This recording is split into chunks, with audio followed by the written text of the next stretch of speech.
평소와 다름없던 토요일 오후였습니다. 반갑게 받은 남편의 전화.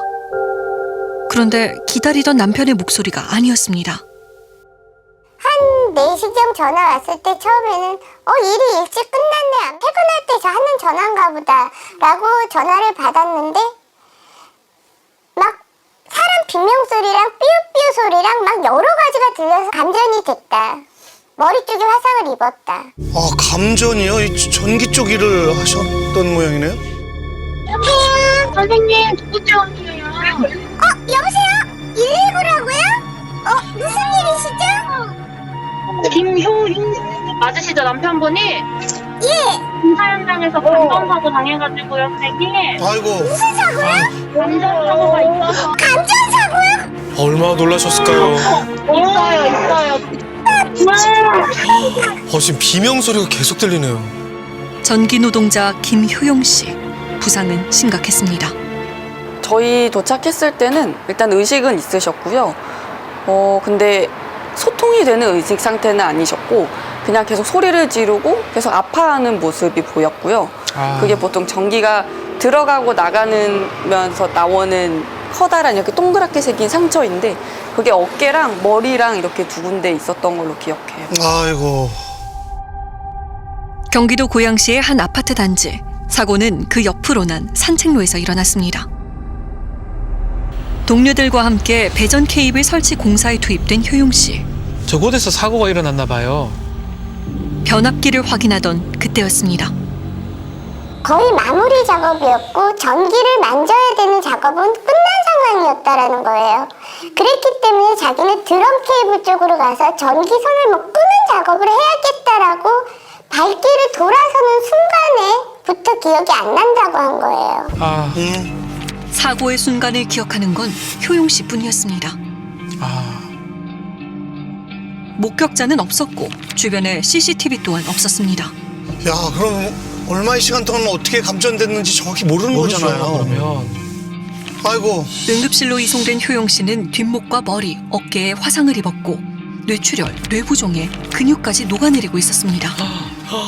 응급실에 갔을 때 묶어놨더라고요. 너무 아파서 몸부림을 치니까.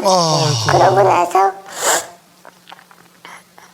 눈을 떡 뜰래 고개를 못 돌리고 이렇게 있으니까 얼굴을 보여줬어요. 나 알아봐 그랬더니 고개를 끄덕이더라고요. 그러고 그날 12시에 중환자실에 올라가고 그때부터 면회는 안 됐죠. 효용 씨가 여러 병원의 수술실과 중환자실에 수차례 오가는 동안 가족들은 그 곁을 제대로 지키지도 못했습니다. 코로나19로 면회가 제한됐기 때문인데요. 수술 아직 준비 안 해? 준비 다 했어. 들어가기만 하면 돼요. 수술 잘하고 생일 축하하고 이따가 봐. 9월 14일, 그날은 효용 씨의 수술날이자 부부의 생일이기도 했습니다. 그런데 수술 이후 상태가 급격히 나빠졌습니다. 중환자실로 들어갔고 그리고 의식이 안 돌아올 거라고 그 다음날 의사 면담에서 얘기를 들었고 준비하셔야 될 것 같다고. 저는 할 수 있는 거 다 한다 했거든요. 의사 선생님이 소용이 없다고 했어요. 사람들한테 할 수 있는 모든 살리는 방법은 다 해달라고 했어요. 결국 못 살았고 저녁 10시 반쯤 보냈죠. 딸들이 보낸 축하 영상도 보지 못한 채 그렇게 효용 씨는 가족들의 곁을 떠났습니다. 생일 축하합니다. 생일 축하합니다. 사랑하는 엄마 아빠의 생일 축하합니다. 그 사람 그렇게 되고 앞으로 생일은 못하겠죠. 그 사람 생일과 내 생일날 그렇게 보내놓고 생일을 앞으로 할 수 있겠어요. 태어나고 간 날 본인 간 날 잊지 말라고 그러려고 그랬나. 참 잊어버릴 수 없는 날 같죠. 아이고. 아빠의 목소리가 듣고 싶었던 큰딸. 휴대전화에 남아있던 통화 녹음 파일을 듣던 중 수상한 대화를 발견합니다. 선생님이 9월 2일쯤에 사고 경위서 누가 썼냐고 여쭤보시더라고요. 누가 그거를 다 내용을 다 읊었지 이러고 선생님이 그러시더라고요.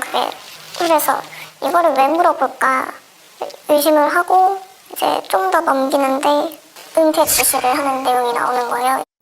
병상에서 홀로 생사를 헤매던 효용 씨에게 사고 관계자들은 집요하고 끈질기게 자신들의 할 말을 전했습니다. 뭐라 그랬을까요?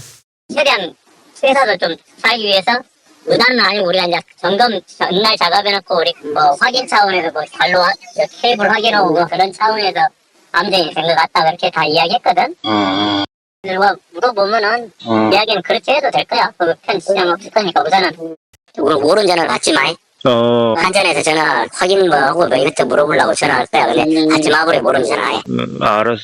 뭔 소리인지 알지? 절대 응대하지 마.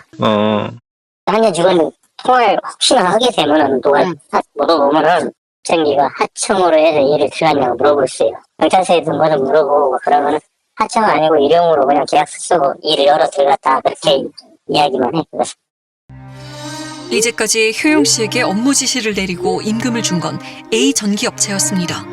효용 씨와 가장 많이 통화했던 이 씨, 그가 바로 A 전기업체의 대표입니다. 이 씨는 치료에만 전념하라며 효용 씨와 가족들을 안심시켰습니다. 그런데 사고 후 2주가 지난 8월 중순, 정기감전이라고 하지 않으셨나요? 네. 근데 왜 산재 처리가 안 돼 있죠?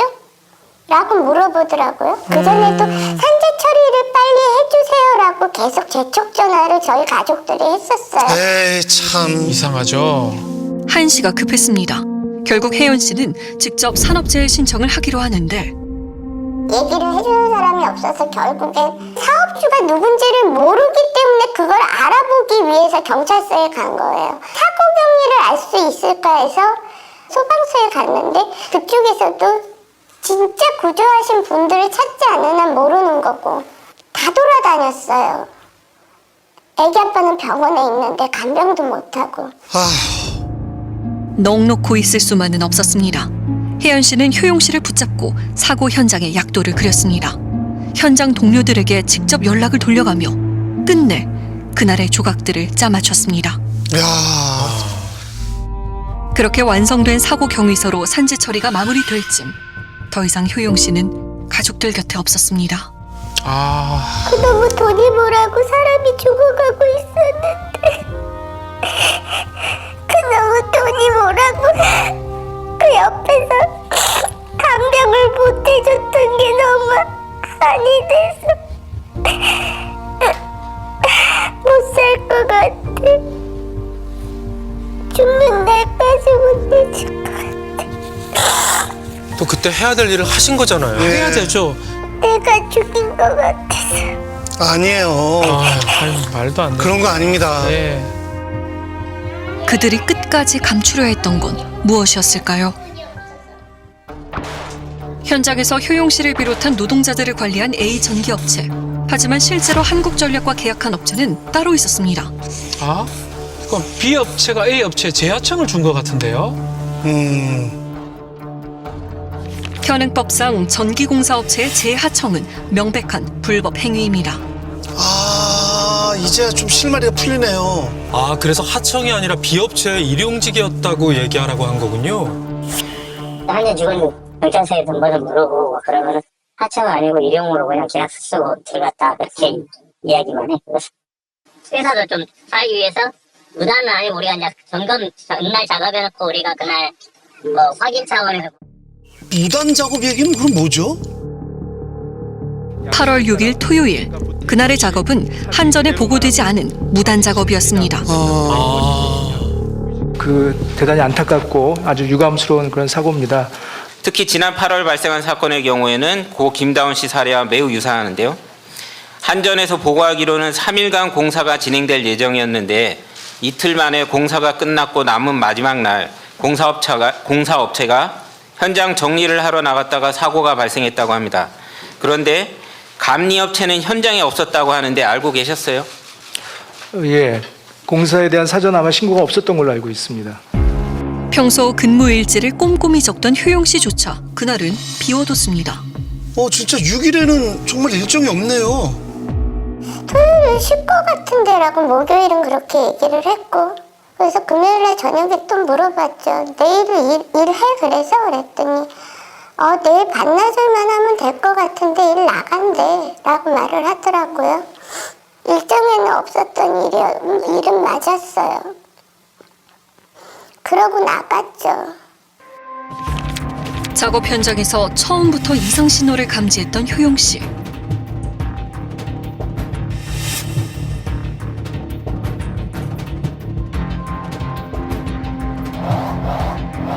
무단 작업이었기에 안전 수칙은 지켜지지 않았고 현장에 당연히 있어야 할 안전 감독관도 없었습니다. 전력 공급이 차단됐는지조차 확인되지 않았는데요. 당일 작업을 몰랐다 하더라도 한전 측에서 공사 사항을 수시로 확인해야 되는 거 아닙니까? 그들의 목적은 명확했습니다. 그렇다면 효용 씨는 왜 이상함을 느끼고도 일을 계속하고 사고 후 관계자들의 지시를 따랐던 걸까요? 내가 기억하는 게 이거고 당신네들이 말하는 게 이게 틀리다라고 말하면 안 돼 그랬더니 그때까지만 해도 애기 아빠는 자기가 살 거라고 생각을 했어요. 우리도 그랬죠. 에이 불리한 얘기는 하면 안 돼 그래요. 왜 그랬더니 나 여기서 다 낳고 나면 거기 가서 또 일해야 되는데 회사에 불리한 얘기하면 나 거기서 일도 못해라고 했어요. 그랬기 때문에 그 수많은 얘기를 다 들었겠죠.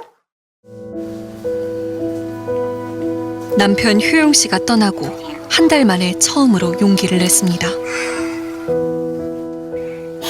그의 흔적이 가득한 방. 이 방이 애기 아빠 방이죠? 들어갈 때 마음이 어떠시더랍니까? 그리고 파스는 늘 항상 있었고 근육이 안 줄어. 로션, 먹던 약. 우리 딸이 아빠 얼굴 까매진다고 사준 거예요. 큰딸이. 자외선 크림. 이게 지금 윗도리는 다 탔는지 저희한테 안 왔고요.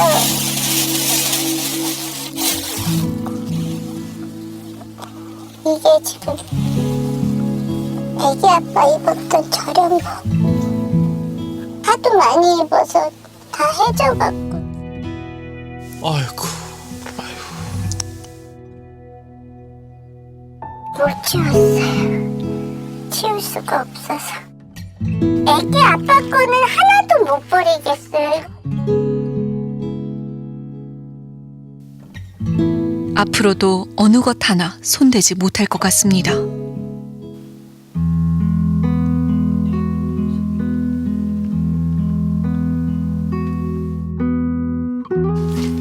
전기 일을 시작한 건 약 2년 전. 남들보다 늦게 시작한 일이기에 효용 씨는 배로 더 열심히 했답니다. 퇴근 후 매일 고된 몸을 이끌고 책상 앞에 앉았습니다. 그 결과 3번의 자격증 시험을 모두 한 번에 합격하기도 했습니다. 정말 노력을 많이 하셨네요. 맨날 그게 밤에 와가지고 교육 받고 오면은 남편이 50이 넘어서 공부를 하고 있으니까 신기하니까. 근데 하루도 안 빠지고 진짜 열심히 했어요. 전부 다 한 번에 붙었으니까. 가족과 주변 사람들에게 늘 나무 같은 존재였던 효용 씨. 되게 좋았죠. 친구 같고 동생이랑 저 데리고 드라이브 가고 좋은 카페 찾아서 거기서 먹다가 밥집 같은 게 엄마 좋아할 만한 데가 보이면은 네 엄마 데리고 와야 되는데 네 엄마 보양시켜야 되는데 같이 있으면 재밌었죠. 저녁 7시가 넘어서 핸드폰이 울리면 심장이 덜컥 내려앉아요. 집에 도착하기 한 5분 전쯤 내려와 그러고 전화를 해요. 데이트하자 마누라 어여와 그러던가. 그 작업복에 먼지가 막 이러고 쌓여있고 뭐하고 얼마나 씻고 싶고 배가 고프겠어요. 항상 드라이브 하는 곳은 아파트 단지 한두 바퀴 도는 건데 효용 씨 가족은 사업 실패 후 오랜 시간 힘든 시절을 겪었습니다. 전기 쪽에 가서 일을 하면서 그나마 몸은 힘든데 그래도 모든 게 이제 뭐 파산했던 것도 해결을 하고 그러니까 이제는 조금은 나서 마음도 편하고 뭐 그렇게 얘기를 하더라고요. 그래서 그래도 다행이다. 자기 혼자 또 이렇게 일어서고 이렇게 하는 거 보니까. 이제야 그늘에서 벗어나 반짝이나 싶었던 그 찰나에 불빛은 꺼져버렸습니다. 업체 관계자들을 직접 만나야겠습니다. 노동자를 관리했던 A업체와 시공업체였던 B업체를 찾아갔지만 두 곳 모두 책임자를 만날 수 없었습니다. 한국전력의 하청업체 노동자 38살 김다운 씨가 22,000V 특고압 전류에 감전된 뒤 한동안 전봇대에 매달려 있다 치료 끝에 숨졌습니다. 즉시 가능한 것은 바로 할 것입니다. 바로 할 것이고 준비가 필요한 사항들은 준비가 끝나는 대로 바로 시행할 것입니다. 한국전력의 협력업체 노동자가 휴일날 혼자 작업을 하다가 변압기에서 감전이 돼서 숨진 사실이 드러났습니다. 저희가 금년 1월부터 적용해오고 있는 소위 몇 가지 안전에 대한 특단의 대책들이 아까 모두에 말씀드렸던 대로 다소간에 좀 효과를 발휘하는 것 같습니다. 그래서 고 김다운 씨 사망 사고 이후 특별 대책까지 내놓았던 한국전력. 한전의 입장을 듣기 위해 직접 찾아갔지만 답변은 서면으로 들을 수 있었습니다. 안전수칙에 대한 질문에는 경찰과 고용노동부가 조사 중이므로 언급이 적절치 않다는 답변이었습니다. 무단 작업과 불법 재하도급 정황에 대해 묻는 질문에는 답변하지 않았습니다.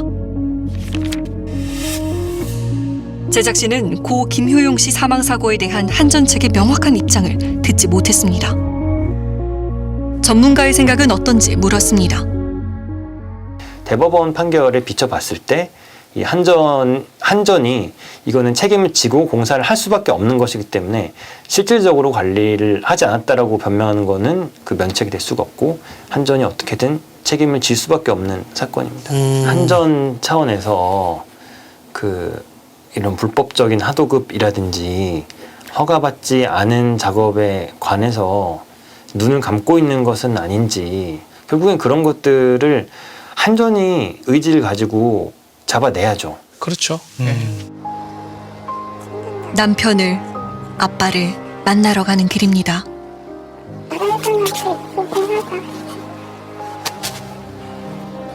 자기야, 우리 아빠 잘 있었어? 아빠 완전 있었지. 딸내미 생일도 못 보고 간다. 아빠 나 진짜 하고 싶은 말 있는데 다음 생에 여행 많이 가자. 아빠 빠이빠이. 아빠 빠이빠이.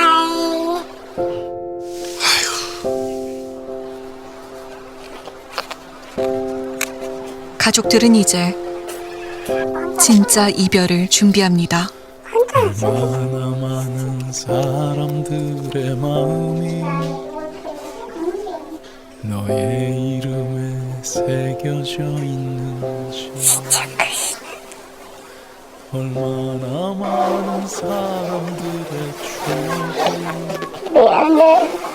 아빠 없게 만들었다고. 아빠 없게 만들어서 미안하다고. 바라보는 너의 눈빛과 지나듯이 했던 너의 말들 빛을 밝히다 허무하게 꺼져간 사람들. 그 죽음을 누군가는 꼭 책임져야 합니다. 그들의 비극이 다시는 되풀이되어선 안 됩니다. 그런 사람을 나는 만났어요. 그런 사람